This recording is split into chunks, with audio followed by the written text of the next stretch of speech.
رب اشرح لی صدری ویسر لی امری واحلل عقدۃ من لسانی یفقهوا قولی رب زدنی علما اللہم فقہنی فی الدین نحمدہ و نصلی علی رسولہ الکریم اما بعد فاعوذ باللہ من الشیطان الرجیم۔ چلیں جی، آج جو ہم صورت کر رہے ہیں وہ سورہ بلد ہے۔ بلد ہم نے جیسے پہلے بھی کیا، اس کا مطلب سٹی ہوتا ہے، شہر ہوتا ہے۔ مکی صورت ہے، یہ اس وقت نازل ہوئی ہے جب ایکسٹریم ٹارچر جو ہے نا مکہ میں ایکسٹریم پہ تھا۔ تو اب بلد شہر سے مراد بیسیکلی یہ مکہ کو ایڈریس کیا گیا ہے۔ پہلی آیت سے چلتے ہیں۔ لا اقسمو، نہیں، لا کا مطلب نہیں ہے، نہیں، اقسمو میں قسم کھاتا ہوں، بحاذ البلد یعنی اس شہر کی۔ تو لا اس لیے نہیں آیا کہ نہیں میں نہیں قسم کھاتا، لا اس لیے آیا نہیں، جو تمہارے ذہن میں باتیں ہیں نا، مکہ کے لوگوں کو کہا جا رہا ہے جو تم ذہن میں رکھتے ہو نا وہ باتیں نہیں ہیں، یعنی جو تم شرک کرتے ہو یا تم مکہ کو جس طرح یوز کر رہے ہو، وہ میں آگے بتاتی ہوں کہ کس طرح یہ کر رہے تھے۔ تو جو تم جس طرح بھی کر رہے ہو تو وہ نہیں، میں قسم کھاتا ہوں کہ یہ شہر، آگے اللہ تعالیٰ بتائیں گے، یعنی اس سے ایک یہ بات بھی آپ ذہن میں رکھ لیں کہ مکہ شہر کو ایڈریس کیا گیا تو وہ کتنا ایک عظمت والا شہر ہے، پہلی بات۔ دوسری بات ہے کہ حضور صلی اللہ علیہ وسلم ادھر وہاں پیدا ہوئے ہیں، ویسے ہی وہ برکت والی جگہ ہے۔ تیسری بات یہ کہ کعبہ وہاں ہے، تو وہ بہت ہی ایک عزت والا شہر ہے۔ تو اللہ کہتے ہیں نہیں، جو تم کہتے ہو وہ باتیں صحیح نہیں ہیں، جو شرک کی باتیں کرتے ہو یا جو بھی حرکتیں کر رہے ہو مکہ میں، قسم کھاتا ہوں کہ یہ شہر انتا اور تم تو حلال ہے یا داخل ہوئے، ہل جو ہے نا حلال سے ہے ویسے، ہا لام لام، بحاذ البلد، اس شہر میں۔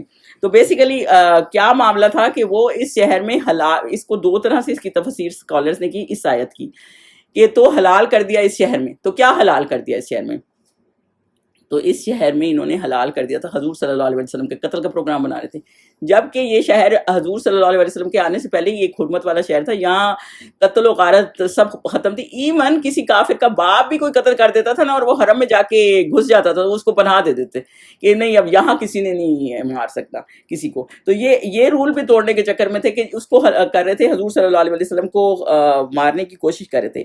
آپ کو یہ میں بتاؤں، جب فتح مکہ ہو گیا تھا نا تو حضور صلی اللہ علیہ وسلم جب فتح مکہ کر چکے تھے تو پھر دو قبیلے تھے، ایک قبیلہ خزاع تھا، ایک قبیلہ لائس تھا۔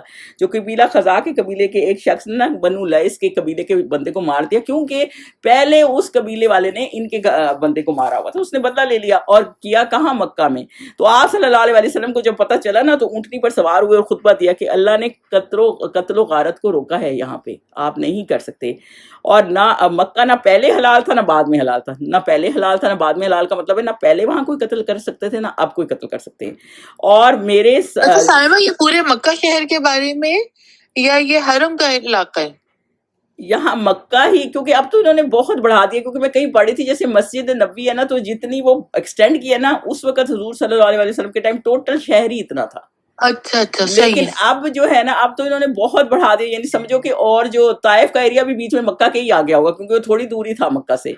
تو یہ ہے حرم کا ایریا ہی کر لیں آپ زیادہ، کیونکہ انہوں نے حرم بہت زیادہ بڑھا دیا ہے نا۔ صحیح۔ تو اس لیے میں کوئی ایگزیکٹ تو نہیں کہہ سکتی، لیکن اس وقت کیونکہ مکہ اتنا تھا تو اس لیے اس کی یہی بات ہو رہی ہے۔ تو ہم کیونکہ ویسے ہی مکہ شہر اللہ تعالیٰ کا کعبہ ہے وہاں، تو سارا شہر کا ہی خیال کر لیں تو بہتر ہے۔ لیکن ظاہری سی بات ہے انہوں نے اور سٹیز بھی اندر کی ہیں اور اس کو بڑا کیا ہے، تو وہ ایک اور معاملہ ہو گیا۔ اسی طرح مدینہ کا بھی انہوں نے یہ کیا، لیکن اس وقت چھوٹے چھوٹے ٹاؤن اور بھی تھے، لیکن اب جو ہے نا وہ کوئی کہیں میں تفسیر میں پڑھی تھی جتنی ایکسٹینشن ہے ٹوٹل سٹی اتنی تھی۔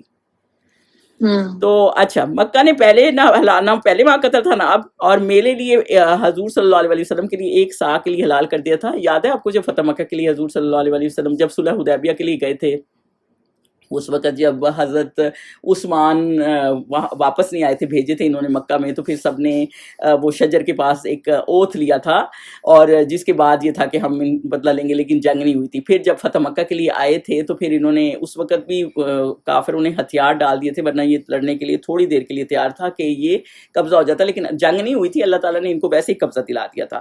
اور اس کا کانٹا نہ توڑو، یہ حدیث آپ کو بتا رہی ہوں، نہ گری پڑی چیز اٹھائے، ایون تب آپ اٹھا سکتے ہیں اگر کوئی اعلان کرنے والا اٹھا سکتا ہے، یعنی اس کو پتہ ہے کہ کسی کی گری ہے اور اس نے کسی کو دینی ہے، اور کوئی قتل نہیں کر سکتا، اور قتل اگر ہوا ہے تو پھر قتل اور پھر اس کی دیت ہے۔ تو پھر ایک نہ کوئی درخت توڑ سکتا ہے، اور ایک اصغر نام کا درخت تھا جس کی وہ چھتیں بناتے تھے اس زمانے میں، تو وہ صحابیوں نے پھر حضور صلی اللہ علیہ وسلم سے کہا کہ اس کو کاٹنے کی اجازت دے دے ورنہ ہم چھتیں کیسے بنائیں گے، تو پھر وہ انہوں نے اجازت دے دی۔ یعنی کہ اللہ تعالیٰ کہہ رہے ہیں کہ جو تم کر رہے ہو نا، یہ بالکل ایسی ہے جیسے ایلیٹ کلاس، یہاں ان کا کوئی بچہ قتل بھی کر لیتا ہے تو چھٹ جاتا ہے، بالکل ایسے تھا کہ وہ جب مکہ ویسے حرمت والا شہر ہے لیکن کیونکہ ان کو حضور صلی اللہ علیہ وسلم سے جان چھڑانی تھی اس دین سے تو وہ ادھر اس وقت حرمت نہیں ہے, اس وقت وہ اس کو ان کو پلان کیے بیٹھے ہیں. تو اللہ تعالیٰ کہہ رہے ہیں کہ یہاں پہ اس کو بھی حلال کر کے بیٹھے ہیں جبکہ یہ صحیح نہیں ہے, جو یہ سوچ رہے ہیں نا یہ نہیں کر سکتے یہ, کیونکہ یہ ایک حرمت والا شہر ہے. آگے چلیں آیت نمبر 3 پر. واہ والدوں, اور قسم ہے والد کی, واہ ماں ولد, اور قسم ہے اس کی ولد بیٹا ہوتا ہے اولاد کی, جس نے اس کو جنم دیا یا بیٹا, یعنی اس کو اس طرح لے لیں قسم اس کی کی ہے اللہ تعالیٰ نے حضرت آدم کی اور جو جتنے انسان ان کے بعد آئے ہیں سب ان کی اولاد ہیں, یا قسم ان کی لے لیں حضرت ابراہیم کی, اور یا پھر ان کے بیٹے کی حضرت ابراہیم کی. اور آپ کو یہی پتہ ہے کہ حضور صلی اللہ علیہ وسلم بھی جو ہیں وہ آپ حضرت اسماعیل کی اولاد میں سے ہی ہیں. تو یا اللہ تعالیٰ نے اس طرح اس کو کی ہے. لقد اس میں تحقیق اور اس میں ایمفیسس ہے, خلقنا پیدا کیا ہم نے, الانسان انسان کو, فی کبد, کبد جو ہے نا کاف با دال ہے. کبد ویسے تو عربی میں نا جگر کو کہتے ہیں, اور مطلب جگر مطلب جگر میں بھی سوزش ہو جائے کچھ ہو جائے تو وہ بہت انٹینس ہو جاتی ہے نا, جگر کی تکلیف آپ نے سنا ہوگا بہت انٹینس ہو جاتی ہے. تو زندگی اللہ تعالیٰ نے اس کا مفہوم اس طرح ہے کہ ہم نے انسان کو یعنی انٹینس اسٹرگل کے لیے پیدا کیا, یعنی انسان کو بنایا لیکن اس کی زندگی ایک انٹینس اسٹرگل ہے. ہم یہ سوچتے ہیں کہ اسٹرگل ہی, آپ دیکھ لیں تو شروع سے ہی اسٹرگل ہے. جب بچہ پیدا ہو رہا ہوتا ہے تب ماں کو مشکل بڑی ہوتی ہے کہ صحیح سے پیدا ہو جائے, ہیلدی ہو جائے. پیدا ہو جاتا ہے بچپن ہوتا ہے تو پھر اتنا ڈیپینڈنٹ ہوتا ہے, دودھ تک خود نہیں پی سکتا. پھر جب بڑا ہوتا ہے تو پھر اور چیزیں جو پڑھائی شڑھائی اسکول یونیورسٹیاں دیکھ لیں تو وہ اتنی زیادہ ہو جاتی ہیں. پھر بڑا ہوتا ہے تو شادی کی مشکلیں, پھر بچے, پھر وہ مطلب ساری زندگی قبض ہے, یعنی ساری زندگی انسان کی اللہ تعالیٰ نے ایک اسٹرگل بنائی. پھر بڑھاپا ہے, پھر بڑھاپا ختم بھی ہو جاتا ہے تو پھر مرتا ہے جب, تو موت کے بعد قبر کی مشکلیں, قبر کے بعد پھر ڈے آف ججمنٹ والے دن مشکلیں. مطلب انسان جب تک جنت میں نہیں جائے گا نا, انسان اینڈ نہیں ہو جائے گا اس کا, تو وہ مشکلوں میں ہی ہے. تو انسان کی زندگی بیسیکلی اللہ تعالیٰ یہ بتا رہے ہیں مسلسل اسٹرگل ہے. یا آپ کو کوئی بادشاہ بھی نظر آ رہے ہیں تو ان کی بھی اسٹرگل ہوتی ہے اپنی سیٹ بچانے کے لیے. پالیٹکس میں بھی دیکھیں آپ کو پرائم منسٹر بن جاتا تو پھر وہ کہتے ہیں یہ نہیں صحیح وہ نہیں صحیح, سارا دن ہی وہ اسٹرگل میں ہو جاتا ہے. مجھے یاد ہے جب اوباما پریزیڈنٹ تھا نا تو جب کچھ عرصہ گزر گیا تو اس کے نا سارے, وہ اتنی ایج کا پریزیڈنٹ نہیں بنا تھا, 44 میں بنا تھا, اور یہ سارے اس کے بال جو ہے نا سفید ہوئے تھے. وہ ٹینشنوں کی وجہ سے نا وہ سارا مسئلہ خراب ہو جاتا ہے. تو کوئی بھی کسی کی بھی زندگی ہے نا وہ اسٹرگل سے خالی نہیں ہے. آج آپ کو خوشی ہے تو کل پھر کوئی مسئلہ کھڑا ہوا ہے. تو یہ اللہ تعالیٰ کہہ رہے ہیں کہ انسان کو اللہ تعالیٰ نے پیدا کیا اور اس کی زندگی مسلسل مشقت ہے. یحسبو کیا یحسبو کیا وہ سمجھتا ہے, ان کے لن نہیں, یقدرہ قادر ہوگا, علیہ اس پر کوئی احد, اس پر کوئی ایک. اللہ تعالیٰ کہہ رہے ہیں کہ کیا وہ یہ سمجھتا ہے کہ اس پر کوئی قادر نہیں ہے, کوئی اس کو کوئی قابو نہیں کر سکے گا, اس کی وہی کرتا رہے گا جو وہ چاہے گا. تو بیسیکلی کیا وہ خیال کرتا ہے کہ اس پر کوئی قابو نہ پائے گا, یعنی کوئی بھی اس کو کنٹرول نہیں کر سکتا, وہ جیسی مرضی زندگی گزارے, اکیلا ہے وہ, کوئی اسے پوچھنے والا نہیں ہے, کوئی پوچھ کچھ نہیں ہوگی. آیت نمبر 6 پہ چلیں. یقولو وہ کہتا ہے, یقولو وہ کہتا ہے, اہلکتو ہلاک کر دیا میں نے, مالن مال ہے, لبدا ہوتا ہے ڈھیروں بہت سا, لام بے دال, اور کہتا ہے کہ میں نے بہت سا مال برباد کر دیا, یعنی کہ کیا کرتا ہے اڑا دیا, یعنی میرا مال ہے میں جہاں مرضی خرچ کروں. اور یقولو یعنی یقولو آیا نا تو کہتا ہے یعنی لوگوں میں بھی شیخیاں اڑاتا ہے کہ میں جو مرضی کروں. اب ہمیں دیکھ لیں شادیوں میں کتنا خرچ کر رہے ہوتے ہیں کیونکہ ریسیں لگی ہوتی ہے, بھائی انہوں نے اس طرح کیا تو اب ہم نے بھی اس طرح کرنی ہے. لوگ قرضہ لے کے کر رہے ہوتے ہیں, یعنی کوئی چیک اینڈ بیلنس نہیں ہے. پیچھے آیا نا کہ وہ سمجھتا ہے کہ وہ ہر چیز پہ قادر ہے, اپنی مرضی زندگی گزارے گا, یعنی وہ سمجھتا ہے. حالانکہ مال کا بھی ایک 5 جو سوال ہوں گے قیامت والے دن, اس میں سے مال کا بھی ایک سوال ہوگا کہ آپ نے کہاں خرچ کیا. تو وہ یہ کہتا ہے کہ میں لوگوں کو یقولو بتاتا بھی ہے, شو آف بھی کرتا ہے, 5-5 ہزار 10 ہزار کے پرس اٹھائے ہوئے. یہ آپ کو لگتا نہیں ہے کہ پوچھا جائے گا کہ یہ آپ نے اتنا مال کہاں ضائع کیا؟ کیونکہ یہ جب پیچھے ہم نے کل جو صورت پڑھی تھی جس میں یہ تھا نا کہ اللہ تعالیٰ نعمتیں دیتا ہے, تو وہ سمجھتا ہے کہ مجھے اللہ تعالیٰ نے دی, تو اس پہ اطرار ہوتا ہے, اور اس کو بیلنس چیک اینڈ بیلنس نہیں کرتا کہ میں اس کو پھر یہ مال اللہ تعالیٰ نے دیا تو اللہ کے حساب سے خرچ کروں, تو پھر اپنی مرضیوں سے اڑاتا پھرتا ہے. تو اب یہاں اللہ تعالیٰ نے کہا ہے وہ اپنی مرضی سے اڑاتا پھرتا ہے اور لوگوں میں شیخیاں بگاڑتا پھرتا ہے کہ میرا مال ہے میں جہاں مرضی ڈھیروں برباد کروں, جہاں مرضی اڑاؤں. اور یہی ہو رہا ہے. یحسبو اور کیا وہ سمجھتا ہے, ان لم کہ نہیں دیکھا اس کو آہد کسی ایک نے. اور اللہ تعالیٰ یہ کہہ رہے ہیں آیت نمبر 7 میں کہ کیا وہ سمجھتا ہے کہ اسے کسی نے نہیں دیکھا, یعنی اللہ تعالیٰ کو علم ہے سارا, اللہ تعالیٰ پوچھے گا. یہ وہ گمان کرتا ہے کہ اسے دیکھا ہی نہیں کسی نے, کسی کو پتہ ہی نہیں, وہ جہاں مرضی جو مرضی کرتا رہے, کوئی حساب کتاب نہیں. علم کیا نہیں نجعل ہم بنائیں لہو اس کے لیے عینین، کیا نہیں ہم نے بنایا اس کو اس کے لیے آنکھیں. عینین جو ہوتی ہے وہ آنکھیں ہوتی ہیں. یا تو اس کو یہ تفسیر اس طرح لے کہ ہم نے اس کو دو آنکھیں نہیں دی، یعنی ہم نے اس کو آنکھیں دی ہیں جس سے وہ دیکھے اور سوچ سمجھ کے کام کرے. یا پھر اس کو اس طرح لے لیں کہ اللہ تعالیٰ کہتے ہیں جس نے تمہیں آنکھیں دی ہیں، آنکھیں ہم نے تمہیں دی ہیں، اور پھر جس نے تمہیں آنکھیں دی ہیں کیا اس نے نہیں دیکھا تمہیں؟ پچھلی آیت ہے نا، جیسے کہ وہ سمجھتا ہے کہ اس کو کسی نے نہیں دیکھا. تو جس نے تمہیں آنکھیں دی ہیں، جس نے تمہیں آنکھیں دی ہیں تو خود نہیں دیکھ رہا تمہیں. تو بیسیکلی یا پھر اس کو یوں دیکھ لیں. اور دوسرا یہ دیکھ لیں کہ اللہ تعالیٰ پھر اپنی بلیسنگ نعمتیں بتا رہے ہیں. آنکھیں دیکھیں کتنی ایک یونیک چیز ہے. آپ دیکھیں اس کا سائز، کلر، اس کی ہر چیز، مطلب کتنی اہم ہے. آنکھیں نہ ہوں تو آپ کچھ دیکھ ہی نہیں سکتے. میں امام بخاری کا پڑھی تھی تو ان کی آنکھیں نہیں تھی نا، تو ماں کی دعاؤں کی وجہ سے ان کی آنکھیں آ گئی. تو جب ان کی آنکھیں آئیں تو ان کی آنکھیں اتنی تیز تھیں. آپ دیکھیں جو اندھیرے میں بھی وہ باہر لکھ لیتے تھے، تو لوگ کہتے تھے آپ اندھیرے میں کیوں لکھ رہے ہیں، آپ لائٹ میں بیٹھ کے لکھیں. تو وہ کہتے تھے مجھے چاند کی روشنی کافی ہے. مطلب اتنی پھر اللہ تعالیٰ نے ان کی تیز آنکھیں کر دی تھی. تو بہرحال یہ بھی ایک بہت خاص ہے. کسی کی بالکل صحیح آنکھیں اور کسی کی نہیں آنکھیں، آپ ان سے پوچھیں کہ وہ کتنی مشکل میں ہے. وَلِسَانًا، اور کیا دیا. اور اگر نعمتوں کے حساب سے دیکھ لیں تو پھر یہ دیکھ لیں وَلِسَانًا، اور ایک زبان. لسان جو ہے وہ زبان کو کہتے ہیں جو بولتی ہے. آپ ویسے کسی کی زبان پکڑ لیں، پاکستان میں تو اب آپ کو ایوں لگ رہا ہوگا لوگ زبان کھاتے ہیں بکرے کی یا گائے کی جو بھی ہے. تو وہ جو ہے وہ لسان، آپ اس کو بلوائیں آپ بولے گی نہیں. تو یہ زبان دیکھیں گوشت کا وہی ہے، اور دیکھیں بولتی ہے. ایک زبان و شفتین، اور دو ہونٹ. اب اور شفتین شین فا ہائے، زبان جو ہے نا اس کا مطلب ہے ہونٹ، کیونکہ ہونٹ ہوتے ہیں نا تو پھر آپ الفاظ بنا لیتے ہیں. تو یہ اللہ تعالیٰ نے ایک پروسیس رکھا ہوا ہے. اور اللہ تعالیٰ نے زبان بھی دی اور اس کو استعمال کرنے کے لیے ایک پراپر وے بھی دیا. اور کیا دیا. وَہَدَيْنَهُ، اور اللہ تعالیٰ نے راہ دکھائی، مطلب ہدایت دکھائی ہم کو، ہدایت کی. النجدین، دونوں راستے. یعنی کہ اس میں یہ ہے کہ اور اس کو خیر و شر کے دونوں راستے دکھائے. یعنی النجدین ہے نا، یعنی کہ دونوں راستے دکھائے. تو بیسیکلی اللہ تعالیٰ نے حق اور باطل کے راستے دکھائے ہیں. یعنی کہ یہ ایسی کتاب ہے، آپ کو اس کے لیے PhD کی ضرورت نہیں ہے.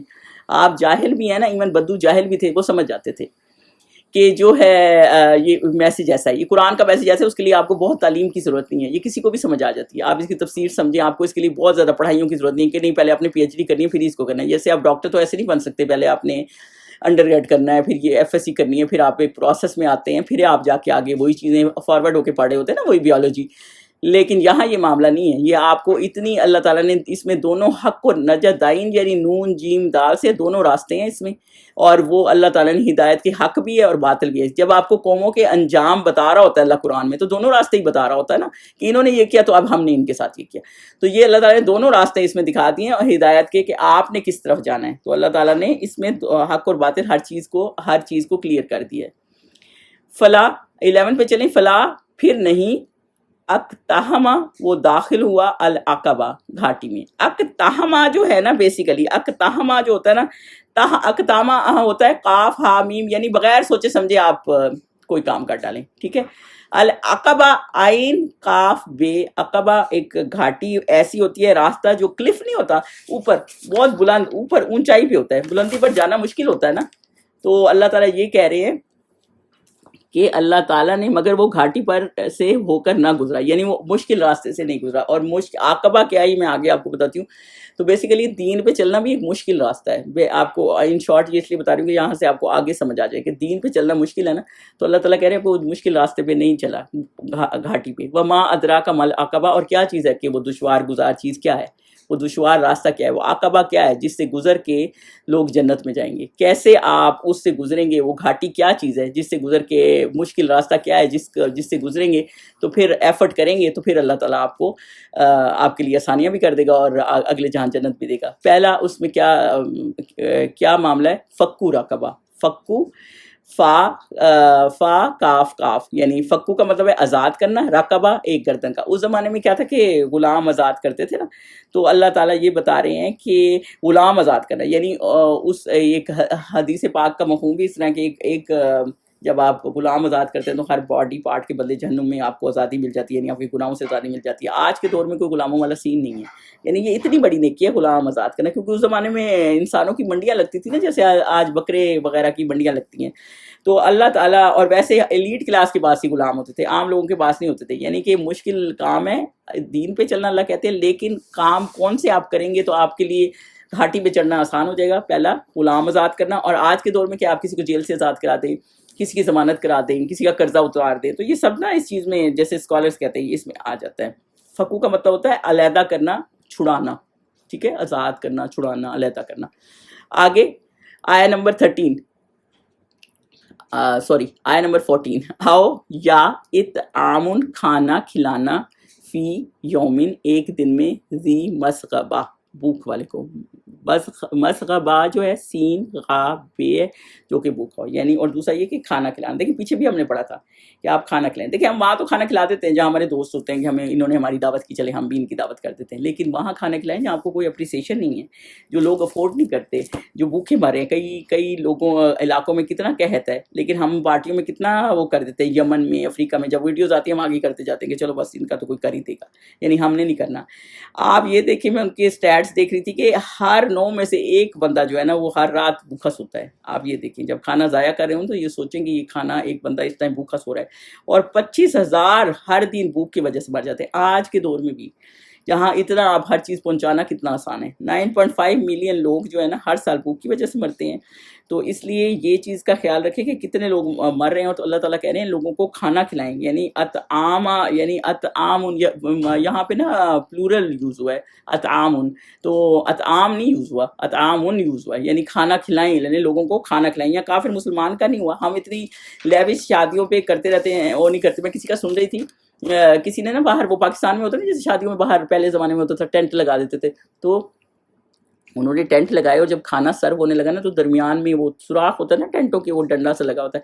تو نا غریب لوگ ایسے ایسے ہاتھ کر رہے تھے کہ ہمیں بھی تھوڑا دے. تو ان کو وہ پیچھے کہہ رہے تھے کہ تم جاؤ، تمہیں نہیں کھلا سکتے، کیونکہ یہ تو ہم نے اپنے گیسٹ کے لیے رکھا ہوا ہے نا. تو مطلب یہ والا طریقہ ہے نا ہمارا کہ لوگوں کو کھلا دیں گے جنہوں نے ہمیں کھلایا ہوا ہے. تو اس وجہ سے نا یہ اللہ تعالیٰ نے اس چیز کو بہت کہا ہے کہ آپ غریبوں کو کھانا کھلائیں. اور کیا کریں، یتیمن ذا مقربہ، یتیم یعنی کسی یتیم، ذا مقربہ قرابت والے کو.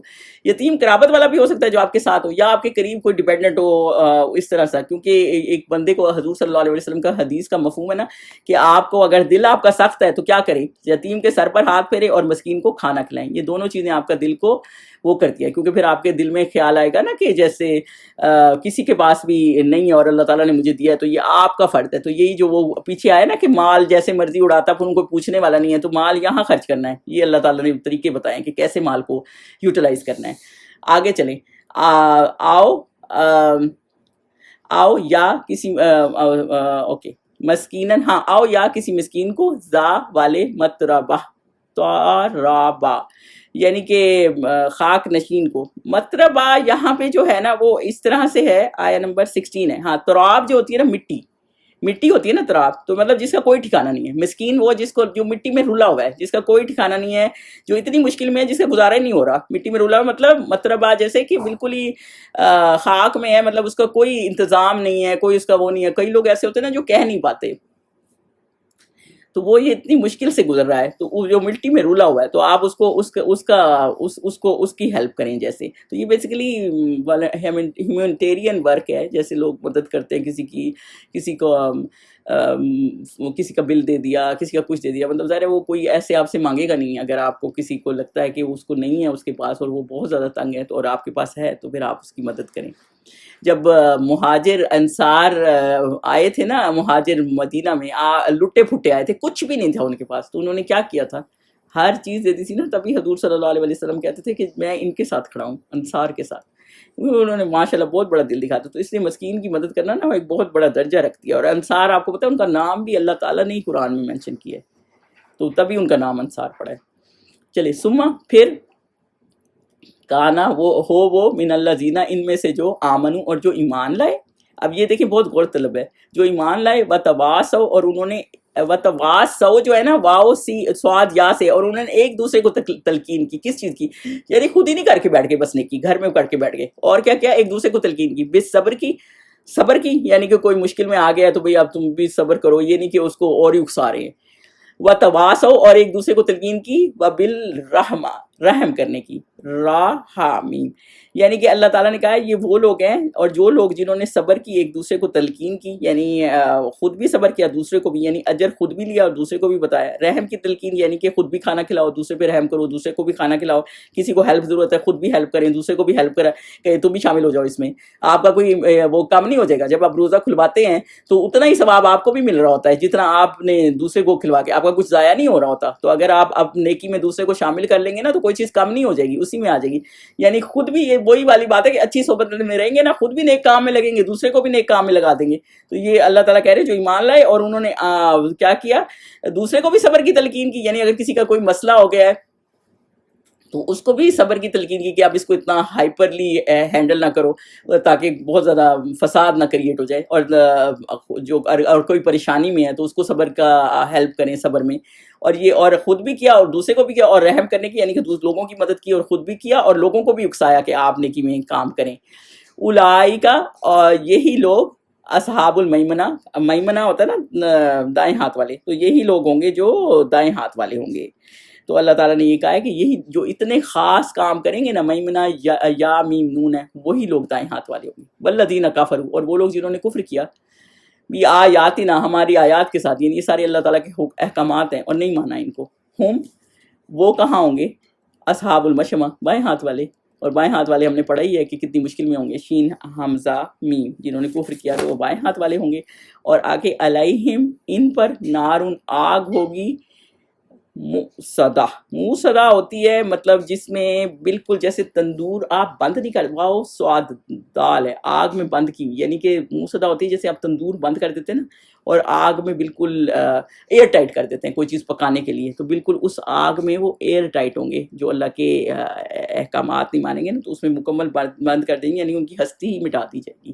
اللہ تعالیٰ یہ کہتے ہیں. تو یہ صورت نا بہت اہم ہے اس کے لیے بھی جن کے پاس بلیسنگز ہیں اور وہ اس کو کس طرح خرچ کریں. اور دوسری بات یہ کہ خود بھی عمل کرنا ہے اور اپنے ساتھ دوسروں کو بھی عمل کرانا ہے، اور کوئی نہیں ملتا تو بچے ہی ہیں ان کو ہی انکریج کریں کہ جیسے اللہ کی راہ میں دیں. اور کس طرح وہ باغ والا قصہ تھا، وہ بندہ بادل آپ کو یاد ہے نا، وہ چل کے گیا تھا کہ ادھر ہی کرنا ہے، تو اس بندے نے اس سے پوچھا کہ تم کیا ایسا کرتے ہو کہ بادل تمہارا نام میں نے سنا ہے کہ وہاں آ کے تمہارے پر برستا ہے. تو اس نے کہا کہ وہ اس لیے برستا ہے کہ وہ میں بس 1/3 جو ہے اپنی کمائی اللہ کی راہ میں دیتا ہوں، باقی باغ میں لگاتا ہوں، کچھ گھر والوں میں خرچ کرتا ہوں. تو یہ ایک انکریجنگ بات ہوتی ہے کہ اللہ تعالیٰ نے پھر اس کو کتنا آنر کیا.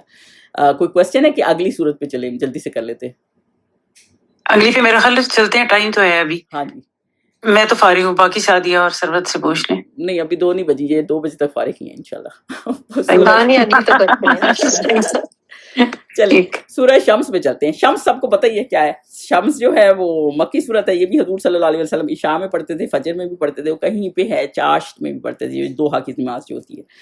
اچھا جی، اس میں والشمس تو آپ کو پتہ ہے یہ سورج ہے، تو والشمس قسم ہے سورج کی، ودحاہا دوادھا، یا دوحا ہوتا ہے دھوپ یا دن کی قسم، یا اس طرح نہ اتنی دھوپ ہوتی ہے بس دن چڑھ جاتا ہے نا اور سورج اس کی روشنی، بیسیکلی آپ یہ کہتے ہیں سورج اور اس کی روشنی کی قسم کہتے ہیں کیونکہ دن پورا آ گیا ہوتا ہے، 9 بجے کا ٹائم جیسے ہوتا ہے اس طرح کر لیں.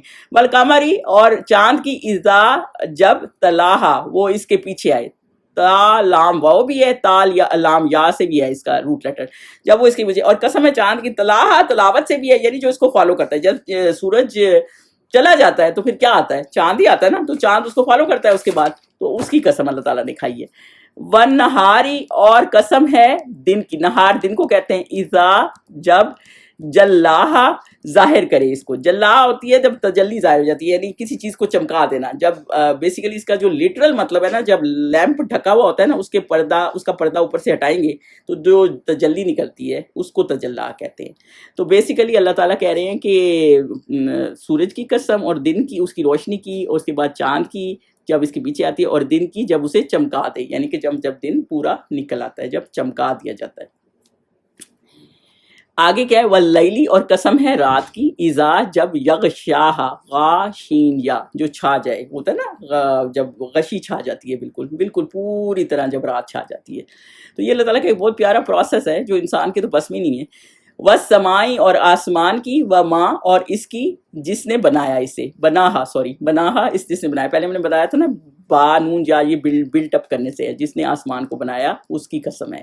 تو یہاں پہ نا ما یوز ہوا ہے، اللہ تعالیٰ نے یہ اس طرح یوز کیا کہ اس کی جس نے اس کو بنایا، تو اسی خوبصورتی بیان کی ہے، والارض اور زمین کی، وما اور اس کی، طہاہا جس نے اس کو بچھایا، طہا واو طہا یا جس نے اس کو بچایا، ونفسم اور نفس کی، وما سواہا سین واو یا جس نے درست کیا، یعنی اور نفس کی قسم ہے جس نے اس کو، اور انسان کی اور اس کی جو جس نے اس کو بتایا، نفس کی قسم ہے اور جس نے اس کو برابر کیا۔ برابر کیا کو کس طرح ہم لیں گے؟ برابر کیا کو ہم اس طرح لیں گے جیسے کہ اللہ تعالیٰ نے نفس کی ہر چیز کی جگہ بنائی ہے نا، جیسے بازوں کی جگہ ٹانگ نہیں لگی ہوئی، کوئی ٹانگ چھوٹی بڑی نہیں ہے، ہر چیز ایک نارمل، میں آپ کو بتا رہی ہوں، کچھ تو کیسز الگ ہوتے ہیں نا جو ایکسٹرا کیسز ہوتے ہیں، لیکن نارملی اللہ تعالیٰ نے ہر چیز کو اس کی جگہ رکھا ہے، مطلب برابر ایک بہت خوبصورتی سے پیاری طرح سے کیا ہے۔ کچھ لوگ کہتے ہیں اس میں 11 قسمیں ہیں، نہیں تو آپ گنے تو اس میں ایٹ لیسٹ 7 قسمیں تو ضرور ہیں جو تاکید اور اللہ کی عظمت بھی بیان کر رہی ہیں، اور یہ بھی بیان کر رہی ہیں کہ ہر چیز ایک دوسرے کے بغیر نامکمل ہے، جیسے سورج کے بغیر زمین میں لائف نہیں ہے، وہ نامکمل ہے، تو یہ اللہ تعالیٰ نے اس لیے ان کو کہا ان ساروں کی قسم کھائی ہے۔ اور پھر اللہ تعالیٰ نے ان کے لیے کیوں ان کی قسم اتنی زیادہ کھائی ہے کی ہے۔ آگے چلیں، دونوں مطلب ایک دوسرے کے اختلاف میں بھی ہیں، دیکھیں دن اور رات، لیکن وہ اپنے اپنے حساب سے نکلتی ہیں ایک دوسرے کے ساتھ، ایسا نہیں کہ رات تھوڑی سی رہ جائے اور پھر تھوڑی دن پورا نکل ہی نہیں رہا، لیکن جب دن نکلنے کا ٹائم ہوتا ہے تو پورا دن ہی نکلتا ہے۔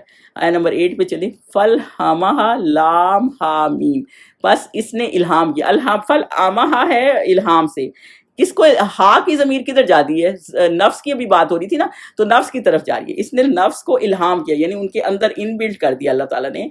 فجورہا، فجور جو ہے نا، فجور ہم نے بھی پہلے بھی ڈسکس کیا، فجور کیا ہوتا ہے؟ فا جیم را، بدی سے ہے، مطلب بدی کا ہا، اس کے ہا کی ضمیر نفس پہ ہی ہے، نفس کو بدی کا، وتقواہا واو قاف یا اور نیکی کا، یعنی کہ اللہ تعالیٰ نے نفس کے اندر نیکی اور بدی ڈال دی، یعنی خیر بھی ڈال دی اور شر بھی، یعنی آپ کو فرشتے بھی ہیں جو سیدھی راہ دکھا رہے ہیں اور آپ کو شیطان بھی ہے جو بری راہ دکھا رہا ہے، آپ نے کس طرف ڈالنا؟ نفس میں دونوں چیزیں اللہ تعالیٰ نے ڈالی ہوئی۔ اور حدیث کیا ہے؟ برائی وہ ہے جو دل میں، برائی کیا چیز ہے کسی نے پوچھا تو حدیث سے پاک یہ ہے، برائی وہ ہے جو دل میں کھٹکے، جو آپ کو لگتا ہے نا آپ نے غلط کر دیا، یہ کیونکہ اللہ تعالیٰ نے فطرت سلیم بنائی ہے نا، تو جو بھی برائی آپ کو یہ لگتا ہے کہ آپ نے غلط کر دیا تو آپ سمجھ جائیں کہ آپ کو اللہ تعالیٰ نے یہ حق اور باطل کی، کیونکہ ہر بندے کو پہچان دلائی ہے۔ آپ کسی بھی مذہب پہ چلے جائیں، ان کو چوری کہیں گے نا وہ چوری کہیں گے غلط ہے، جھوٹ کہیں گے نا وہ کہیں گے جھوٹ کیوں بولا، جھوٹ غلط ہے، تو یہ اللہ تعالیٰ نے نا اندر ہی یہ حق اور باطل کا سسٹم رکھا ہوا ہے۔ قد یقیناً افلاح، اور فلاح پا گیا، من جس نے زکاہا پاک کیا اسے، ہا کی ضمیر پھر کدھر جا رہی ہے؟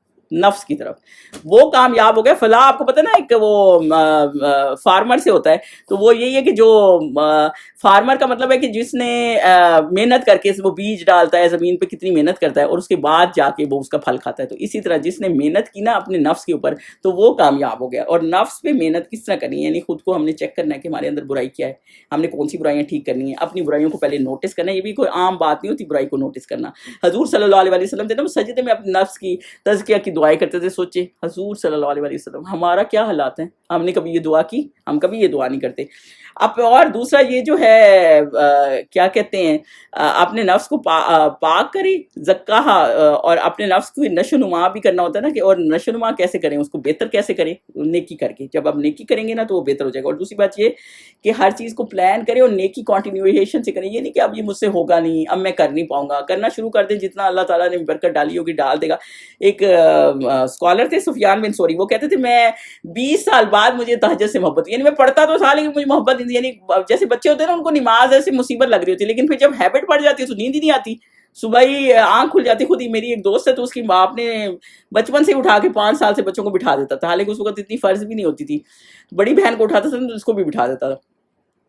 اب وہ آلموسٹ نیئر 40 ہے اور وہ کہتی ہے میں تو آنکھ ہی نہیں لگتی، میں تو فجر کی نماز میں اٹھی بیٹھی ہوتی ہوں، مطلب ان کو اتنی ہیبٹ ڈال دی انہوں نے۔ تو یہی والا مسئلہ ہوتا ہے نا کہ اپنے آپ کو نفس کو کیسے پاک کریں، اور وہ کب ہوگا؟ جب آپ برے عمل چھوڑیں گے اور قرآن پر عمل کرنا شروع کریں گے، اور قرآن نے کیونکہ حق اور باطل کا بتا دیے تو اب آپ کو کوئی دیکھتے آپ کہتے ہیں انٹرسٹ صحیح نہیں ہے، تو اب آپ کو پتہ ہے نا کہ انٹرسٹ صحیح نہیں ہے، تو اب پھر آپ لیں گے، لیتے ہوئے آپ کے 10 دفعہ آپ کو خیال آئے گا کہ آپ نے اللہ کے خلاف، اللہ کے حکموں کے خلاف چل پڑے ہیں آپ۔ تو یہ اسی لیے قرآن سے کہتے ہیں نا جڑیں، تو اپنے نفس کو پاک کریں، یعنی اپنے اندر کی برائی دور کریں۔ آگے آیت نمبر 10 پہ چلیں، وقد، اور یقیناً خوابہ، وہ ناکام ہوا۔ خوابہ جو ہے وہ کا مطلب ہے کہ وہ ناکام ہوا، من جس نے دساہا دبا دیا، یعنی کہ وہ ناکام ہوا جس نے اس کو دبا دیا. کس کو دبا دیا؟ دال سین سین ہے، یعنی کہ آپ کو آواز آئی رات کو، آپ نے کہ میں نماز پڑھتی ہوں، تہجد پڑھتی ہوں، پھر آپ نے کہا چلو کل سے شروع کر لیں گے، تو آپ نے دبا دیا. نیکی کوئی آپ کے پاس آئی کہ آپ اس کی مدد کر دیں، آپ نے کہا چلو کوئی اور کر دے گا، میں ہی کیوں، تو آپ نے نہیں کیا. یعنی موقع آیا، اللہ تعالیٰ نے موقع دیا لیکن آپ نے نہیں کیا. تو یہ چیز ہے. تو وہ خاک ہو گیا، خراب ہو گیا، یعنی اس نے اپنا نقصان کر لیا، ناکام ہو گیا. یہ ظاہری بات ہے، نیکی ہر وقت تو آپ کے آگے نہیں کھڑی ہوگی نا، تو پھر آپ نے اپنا نقصان کر لیا. کذبت سمود، جھٹلایا سمود نے. کذبت ہوتا ہے جھٹلایا، جھٹلایا سمود نے بتقواہا، کیونکہ وہ سرکش تھے. تا واؤ بھی ہے، تا کا یا بھی ہے اس میں، یعنی سرکشی کے ساتھ، یعنی انہوں نے وہی جو فجور تھے نا، برائی کی طرف تھے، اور وہ یہ باتیں نہیں مانتے تھے حق کی. تو آگے اللہ تعالیٰ نے ان کو کہا جو حق نہیں مانتا نا ان کے ساتھ کیا، جو اپنے نفس کو پاک نہیں کرتے تھے، انہوں نے تزکیہ نہیں کیا تھا. از جب امباسا اٹھا، اشکاہا شین کاف واو ہے، وہ سب سے بڑا اشکاہا جو ہوتا ہے نا، ایک ہوتا ہے بدبخت، ایک ہوتا ہے سب سے زیادہ بدبخت. اب اس میں سب سے زیادہ بدبخت کیوں آیا ہے؟ اب کیونکہ پیچھے سمود کا واقعہ، اور قوم سمود کا کیا معاملہ تھا؟ وہ اونٹنی تھی، اور پھر انہوں نے وہ اونٹنی جو ہے وہ کونچے کاٹ دی تھی. بندے سارے شامل تھے، لیکن جو سب سے بڑا بدبخت تھا وہ کون تھا؟ وہ تھا جس نے کام کیا، جس نے اس کی کونچے کاٹی تھی. مطلب جو شامل سارے تھے تو عذاب تو سب پہ آیا. جو ان میں نہایت اللہ تعالیٰ نے ایک کو آؤٹ سٹینڈ کیا، لیکن جو کرتا ہے نا قتل، یعنی قتل پہ اکسا سارے رہے، جو کرتا ہے نا وہ تو پھر سب سے بڑا ہی بدبخت ہے نا. شامل بے شک سارے تھے، وہ بھی ورسٹ ہے، لیکن جو کرتا ہے وہ تو پھر بالکل ہی ورسٹ ہے. تو اللہ تعالیٰ یہ کہہ رہے ہیں ان میں سے جو ایک تھا نا اٹھا، اور وہ سب سے بڑا بدبخت تھا کہ میں کر دیتا ہوں، یعنی جو غلط کام میں سب سے آگے ہوتا ہے نا وہ سب سے بڑا بدبخت ہوتا ہے. فقالا تو کہا، لہم انہیں، رسول اللہ، اللہ کے رسول نے، یعنی حضرت صالح علیہ السلام نے، ناقتا نون واو کاف، یہ اونٹنی ہے اللہ کی، اللہ کی، وسقیاہا سین کاف یا، اور پانی پلوانا اس کو. یعنی ایک وہ یہ معاملہ یہ تھا کہ ایک دن وہ اونٹنی پانی پیتی تھی اور ایک دن جو ہے باقی یہ سارے پیتے. تو ان کو وہ ایک دن کی تکلیف ہونے لگی کہ یہ سارا پانی پی جاتی. ظاہر سی بات ہے وہ عام اونٹنی نہیں تھی، پہاڑ سے نکلی تھی، وہ آسمان سے ایسی تو بہت پانی پیتی تھی وہ، لیکن وہ دودھ بھی بہت دیتی تھی. وہ فائدے نظر نہیں آ رہے ہوتے نا. تو پھر انہوں نے اللہ حضرت صالح نے ان کو کہا بھی کہ اس کو چھیڑنا نا، یہ اللہ کی اونٹنی ہے اور پانی پیتی ہے. اب یہ دیکھیں، آپ کو میں یہ بتا دوں کہ جب اللہ تعالیٰ نے کوئی چیز آپ کو دی ہوتی ہے نا، معجزہ ہوتا ہے، پھر آپ اس کو اس طرح نہ ٹیک کریں تو پھر اس کے بعد عذاب آ جاتا ہے. فَقَذَّبُوهُ، تو انہوں نے جھٹلایا اس کو، ان کی بات کو مانا ہی نہیں انہوں نے. فَعَقَرُوهَا، آئین کافرا، یعنی اور پھر کاٹ ڈالا، پھر پونچھیں کاٹ دیں اس کی. فدمدما تو ہلاکت ڈالی. فدمدما ہوتا ہے ایک کے بعد دوسرا، ایک کے بعد، مطلب فوراً ہی کاٹتے چلے گئے. تو ایک کے بعد بار بار ہلاکت دینا نا، مارتے ہی چلے گئے. تو ہلاکت کر ڈالی اس کو. علیہم، ان پر، ربہم، ان کے رب نے. تو اللہ تعالیٰ نے پھر ان کے اوپر ہلاکت ڈال دی، انہوں نے کونچے کاٹ ڈالی اور پھر اللہ تعالیٰ نے ان کے اوپر عذاب ڈال دی. اور یہ جو بار بار آیا نا، میں ابھی اس کو ایکسپلین کرتی ہوں یہ بار بار کیسے ہے. فدمدما کا مطلب ہے دال میم. علیہم، ان پر، ربہم، ان کے رب نے، بذنبہم، زال نون بے، ان کے گناہوں کی وجہ سے، کیونکہ انہوں نے وہ اونٹنی کاٹ ڈالی تھی نا. فسواہا سین واو یا، پھر برابر کر دیا اس کو. اس میں اللہ تعالیٰ یہ فرما رہے ہیں کہ ان کو ہلاکت بار بار دی، یعنی دنیا میں بھی عذاب ہے، پھر قبر کا بھی عذاب ہے. جو کافر ہوتے ہیں بار بار ہے نا، تو آگے جب دوزخ میں جائیں گے تو پھر کتنا عذاب ہوگا. تو اللہ نے برابر کر دیا اس کو. فسواہا آیا یعنی کہ کوئی نہیں بچا، بالکل فلیٹ کر دیا، سب کو ختم کر دیا. نہ کوئی مرد، نہ کوئی عورت، نہ کوئی بچہ، کوئی نہیں بچا. جو نافرمان بردار ہوتے ہیں نا ان کی یہ عالم ہوتے ہیں. ولا، اور نہیں، یخافو، وہ ڈرتا، عقباہا، اس کے انجام سے. یعنی اللہ تعالیٰ کسی سے نہیں ڈرتا. اللہ کا کوئی کیا کر لے گا کہ ہمیں لوگوں کو تو ہوتا ہے. ایون حضور صلی اللہ علیہ وسلم جب بی بی زینب سے شادی کر رہے تھے، جب حضرت زید نے ان کو طلاق دی تھی، تو ان کو ذرا دل میں کھٹکا کہ یہ میرا اڈاپٹڈ سن تھا پہلے، تو لوگ کیا کہیں گے. تو اللہ تعالیٰ کا پھر حکم آیا تھا نا کہ آپ کر لیں. تو وہ بھی ان کے بھی دل، یہ لوگوں کے دلوں میں خیال، انسانوں کے دلوں میں خیال ہوتا ہے. اللہ کو کسی کا ڈر نہیں کہ لوگ میرے بارے میں کیا سوچیں گے، کہ لوگ اللہ کے بارے میں کیا کہتے ہیں. تو اللہ تعالیٰ کو کسی چیز کی پرواہ نہیں ہے کہ لوگ کیا کہیں گے. اگر غلط کرو گے نا تو پھر اس کا انجام ہوگا آگے، کیونکہ اللہ تعالیٰ عدل و انصاف والا ہے، اور اللہ کی ہی دنیا، اور اللہ نے ہی فیصلہ کرنا ہے. تو بیسیکلی یہ اس میں یہی ہے کہ جو نافرما بردار ہیں اور اللہ کی بات نہیں سنتے تو ان کا کیا انجام ہوتا ہے. اور جو نیکی کے کام کرتے ہیں تو اور لوگوں کو بھی نیکی پہ اکساتے ہیں، تو ان کے لیے اللہ تعالیٰ نے بھلائی رکھی ہے. سبحانک اللہم و بحمدک، اشہد ان لا الہ الا انت، استغفرک و اتوب الیک.